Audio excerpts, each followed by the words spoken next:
the honey sandwich. I mean, it took me forever to extract all this honey. But I did.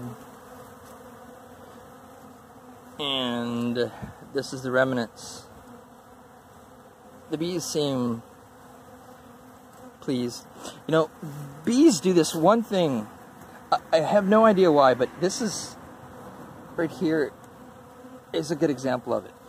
I've done this before where I've had a bowl of sugar, and if you ever put a bowl of sugar out for bees, it's imperative you make it only as wet as equivalent of wet sand. If you've seen sand that's wet, if it's at all shiny, they'll drown. So if you're ever making a bowl of sugar for bees to feed and it's wet, add a little more sugar to where it looks like wet sand. So anyway, they'll drown like en masse if you do that. But anyway, one thing that they do is, I still can understand why it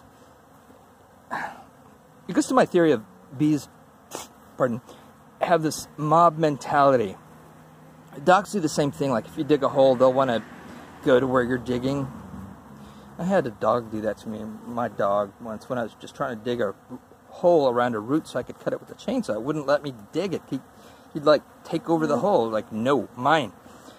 But with bees, and if you have like a bowl of wet sugar, often they'll start like in a few spots, like a few holes, almost like miners making a hole for oil or sugar in this case, and they'll all concentrate on that hole where they could feast anywhere on that entire,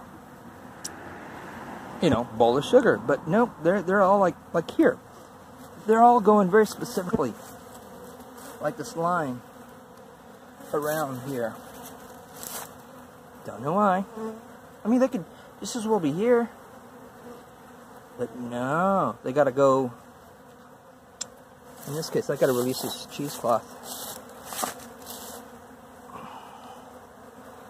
Oh, look at that. Oh, I'll take care of that tomorrow. This is gonna be a lot of carnage here. I can tell already. More carnage. But anyway, just a little midnight feast. Or not quite midnight. I guess midnight some places in the world.